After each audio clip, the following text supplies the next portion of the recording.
नमस्कार, मैं अशोक कुमार पांडे और स्वागत है आपका टीसीएच लाइव के 7 बजे के प्रोग्राम में। रूस से तेल खरीदने वाला मामला उलझता जा रहा है। सुबह ट्रंप का वीडियो आया जिसमें वो कह रहा है कि मुझे खबर मिली है कि भारत अब रूस से तेल नहीं खरीदेगा, लेकिन न्यूयॉर्क टाइम्स में उसके बाद एक खबर छपती है और वो खबर ये कहती है कि भारत के 2 अधिकारियों ने न्यूयॉर्क टाइम्स को बताया है कि अमेरिका के कहने के बावजूद, अमेरिका की धमकी के बावजूद भारत रूस से तेल खरीदना जारी रखेगा। बड़ी बात यह है कि इस पर न रूस का कोई बयान आया है और ना ही भारत के किसी बड़े पद से किसी प्रधानमंत्री, गृह मंत्री या वित्त मंत्री या कॉमर्स मिनिस्टर या फिर विदेश विभाग के प्रवक्ता से ही कोई बयान आया है। उन्होंने, विदेश विभाग के प्रवक्ता रणधीर जायसवाल ने कल प्रेस ब्रीफिंग जरूर की थी, लेकिन उसमें इस सवाल का कोई जवाब नहीं दिया कि रूस से तेल खरीदा जाएगा कि नहीं खरीदा जाएगा। देखिए, रूस से तेल जो खरीदा गया है उस पर अंबानी और बाकी लोगों ने खूब माल कमाया है, सस्ता तेल खरीदा है, यूरोप को महंगा बेचा है। भारत के नागरिकों को कोई फायदा नहीं मिला है। हम तो दुनिया का सबसे महंगा पेट्रोल लगभग खरीदते हैं, लेकिन अंबानी और बाकी सबके लिए यह बड़ा खतरा हो जाएगा अगर रूस से तेल आना बंद हो जाएगा। सस्ता तेल अगर उनको नहीं मिलेगा तो उनका बिजनेस बैठ जाएगा। अब भारत सरकार अंबानी के बारे में सोचती है, अमेरिका के बारे में सोचती है या रूस के बारे में सोचती है, यह तो कुछ दिन में क्लियर होगा। लेकिन न्यूयॉर्क टाइम्स में यह खबर छपना अपने आप में बहुत इंटरेस्टिंग है। इधर ईरान के जो राष्ट्रपति हैं पेजेश्कियन, वो पहुंचे हैं पाकिस्तान और पाकिस्तान के साथ उनका कहना है कि 10 बिलियन का वो व्यापार करना चाहते हैं। अब आप देखिए, ईरान के तेल खरीदने पर पाबंदी लगाई हुई है अमेरिका ने, और अमेरिका ने पाकिस्तान को बिल्कुल अभी गोद में बिठाया हुआ है। पाकिस्तान को बिल्कुल हर तरह का प्यार दे रहा है अमेरिका। अब ईरान के साथ अगर 10 बिलियन डॉलर की या 10 ट्रिलियन डॉलर की जितनी भी हो, अगर डील होती है पाकिस्तान की व्यापार के लिए, इसका मतलब क्या हुआ? इसका मतलब यह हुआ कि पाकिस्तान डिफाई करेगा अमेरिका के आदेश को।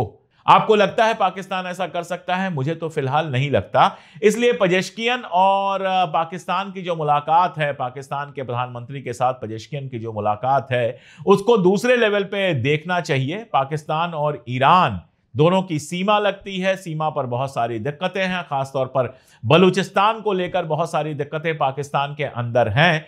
तो यह हो सकता है कि ईरान के साथ पाकिस्तान का अंदर अंदर समझौता यह हो कि सीमा पार आतंकवाद को आप बढ़ावा मत दीजिए और हमारी तरफ से ईरान को कोई खतरा नहीं होगा। बिजनेस कितना बढ़ सकता है, कितना नहीं बढ़ सकता है, इसके ऊपर अमेरिका की नजर होगी, इसलिए कुछ कह पाना बहुत मुश्किल है। इन सब के साथ फ्रांस के राष्ट्रपति ने एक बड़ा बयान दिया है। उन्होंने कहा है कि फलस्तीन और इजराइल दोनों एक दूसरे के होस्टेज छोड़ दें। अभी तक सारे लोग यही कहते रहे कि फलस्तीन के पास या हमास के पास इजराइल के होस्टेज हैं, लेकिन फ्रांस ने वो बात कही है जो हमारे जैसे लोग बरसों से कह रहे हैं कि इजराइल के जेलों में जो हजारों फलस्तीनी गिरफ्तार हैं वो भी तो होस्टेज हैं। ये झटका देने वाला बयान है फ्रांस का। ये बयान इजराइल को तनाव में डालने वाला बयान है। देखते हैं इसके असरात क्या होते हैं। इसके अलावा देश में भी बहुत सारे मुद्दे हैं, बहुत सारी बातें हो रही हैं। देश के अंदर की नेशनल न्यूज लेकर आ रही हैं शालिनी। देखते रहिए पूरा वीडियो। अब वक्त कुछ बड़ी खबरों को परखने का। कांग्रेस के कार्यक्रम में राहुल गांधी ने कहा, लोकसभा में 6.5 लाख वोटर्स में से 1.5 लाख वोटर्स फेक थे। अमेरिका ने 7 महीने में 1700 भारतीय निकाले, इसमें 1562 पुरुष और 141 महिलाएं शामिल। विदेश राज्य मंत्री कीर्तिवर्धन सिंह ने लोकसभा में दी जानकारी।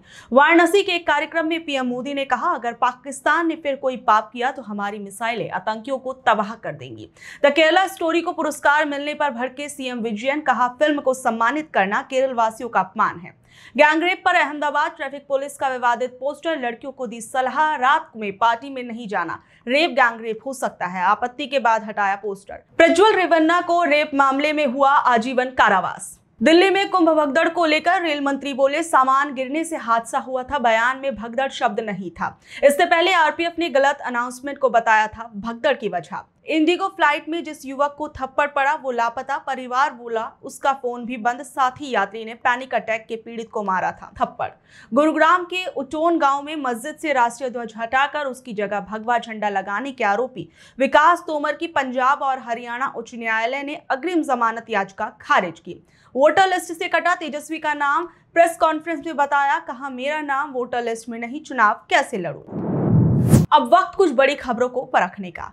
7 साल बाद आरएसएस प्रचारक को क्यों मिली उम्र कैद? राजस्थान के सिरोही जिले की एक अदालत ने आरएसएस के पूर्व प्रचारक उत्तम गिरी को साधु अवधेशानंद महाराज की हत्या के मामले में आजीवन कारावास की सजा सुनाई है। साल 2018 में यह हत्या सिरोही में संघ के दफ्तर में हुई थी। कोर्ट ने पाया कि उत्तम गिरी ने धारदार चाकू से अवधेशानंद पर 30 से 40 वार किए थे।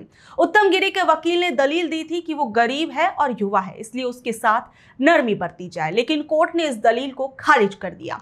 कोर्ट ने कहा कि जिस क्रूरता से यह हत्या की गई उसमें नरमी बरतना सही नहीं होगा। फैसले के अनुसार उत्तम गिरी और अवधेशानंद के बीच लंबे समय से विवाद था, जो संघ की शाखा लगाने, एकल विद्यालय चलाने और राम कथा आयोजित करने को लेकर था। हत्या से कुछ दिन पहले अवधेशानंद ने एक नेता को मैसेज करके अपनी जान को खतरा होने की बात बताई थी। अवधेशानंद के भाई ने भी कोर्ट को बताया कि उत्तम गिरी उनसे जलन रखता है और दोनों के बीच मनमुटाव चल रहा था। हालांकि उत्तम गिरी ने खुद को निर्दोष बताते हुए कहा कि उन पर और अवधेशानंद पर 4-5 लोगों ने हमला किया था, लेकिन सबूतों के आधार पर कोर्ट ने इस बात को नहीं माना। इस मामले में हत्या करने वाले और मरने वाले दोनों ही आरएसएस से जुड़े लोग थे। राहुल क्यों बोले भारत का इलेक्शन सिस्टम मर चुका है? क्या राहुल गांधी के हाथ इलेक्शन कमीशन के खिलाफ बड़ा सबूत लगा है, जिस कारण वो पिछले कुछ दिनों से लगातार इलेक्शन कमीशन पर एक के बाद एक आरोप लगा रहे हैं। पिछले 10 दिनों में तीसरी बार राहुल गांधी ने इलेक्शन कमीशन पर निशाना साधा। राहुल ने शनिवार को कहा कि भारत का इलेक्शन सिस्टम मर चुका है। हम आने वाले दिनों में कुछ बड़ा साबित करने वाले हैं कि लोकसभा चुनावों में कैसे धांधली हो सकती है और हुई भी है। उन्होंने कहा कि भारत के पीएम के पास बहुत कम बहुमत है और अगर 10-15 सीटों पर भी धांधली ना होती तो वो भारत के प्रधानमंत्री भी ना होते। और राहुल ने ये बात दिल्ली के विज्ञान भवन में आयोजित कांग्रेस के एनुअल लीगल कॉन्क्लेव 2025 में कही। इससे पहले कल ही राहुल गांधी ने कहा था कि चुनाव आयोग फोटो की चोरी कर रहा है और हमारे पास एटम बम है और जब फटेगा तो चुनाव आयोग बचेगा नहीं।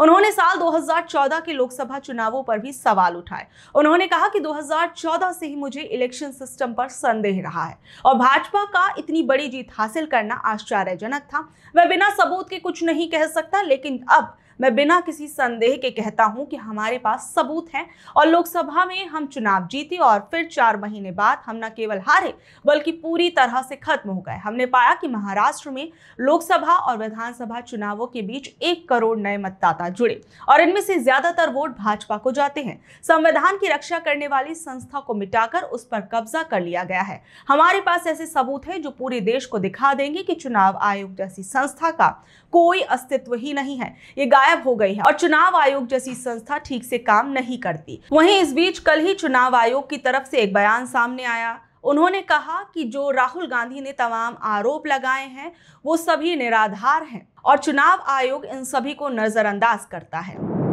क्या वोटर लिस्ट से कटा तेजस्वी और उनकी पत्नी का नाम? कल ही चुनाव आयोग ने बिहार में 1 महीने तक चले एसआईआर के पहले चरण का डेटा जारी किया था, जिसमें ड्राफ्ट वोटर्स लिस्ट के मुताबिक बिहार के नए वोटर लिस्ट में 65,64,000 वोटरों के नाम काट दिए गए। आयोग ने कहा कि जिन लोगों के नाम काटे गए हैं उनमें 22,34,000 वोटरों का निधन हो गया है।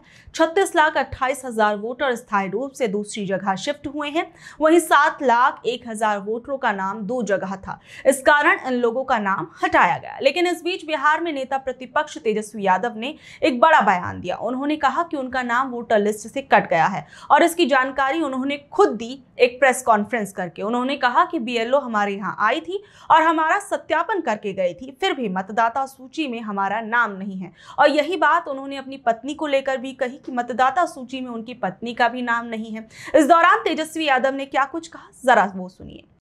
यही है ना, मेरा ये एप्लीकेशन है, मेरा भी नहीं है। हम चुनाव कैसे लड़ेंगे? इन तमाम आरोपों के बाद चुनाव आयोग ने भी सफाई दी है। उन्होंने कहा कि तेजस्वी यादव और उनकी पत्नी का नाम वोटर लिस्ट के अंदर मौजूद है। क्या प्रज्ञा ठाकुर को किया गया था प्रताड़ित? पूर्व बीजेपी सांसद प्रज्ञा सिंह ठाकुर के आरोप की महाराष्ट्र एंटी टेररिज्म स्क्वाड ने उन्हें प्रताड़ित किया और उनके साथ दुर्व्यवहार किया था, उसे मुंबई की विशेष एनआईए अदालत ने खारिज कर दिया है। ये फैसला 2008 के मालेगांव धमाका मामले में आया है, जिसमें प्रज्ञा सिंह ठाकुर सहित सभी 7 आरोपियों को बरी कर दिया गया। विशेष जज ए.के. लाहौटी ने अपने 1000 पेज के फैसले में कहा कि ठाकुर ने दावा किया था कि उन्हें एटीएस द्वारा अवैध हिरासत में लिया गया, बेरहमी से पीटा गया और या यातना दी गई, जिसके कारण उन्हें आज भी स्वास्थ्य समस्याओं का सामना करना पड़ रहा है। हालांकि कोर्ट ने माना कि ठाकुर को गिरफ्तारी के बाद मजिस्ट्रेट कोर्ट में पेश किया गया था, लेकिन उन्होंने इस समय दुर्व्यवहार की कोई शिकायत नहीं की। सुप्रीम कोर्ट के एक पुराने आदेश का हवाला देते हुए कोर्ट ने कहा कि ठाकुर ने उपलब्ध कानूनी उपायों का उपयोग किया था, लेकिन उनके पक्ष में कोई नतीजा नहीं निकला। कोर्ट ने यह भी नोट किया कि ठाकुर के वकील ने तर्क दिया कि सुप्रीम कोर्ट का फैसला गवाहों और बयानों से पहले का था और नए सबूतों पर विचार किया जाना चाहिए, लेकिन जज ने कहा कि मेरे संज्ञान में कोई सबूत नहीं लाया गया, इसलिए मैं इन दावों को स्वीकार करने के लिए इच्छुक नहीं हूं। तो ये थी आज की खबरें। कल शाम 7 बजे फिर हाजिर होंगी अगली खबरों के साथ। कल तक के लिए नमस्कार, शब्बा खैर, गुड नाइट।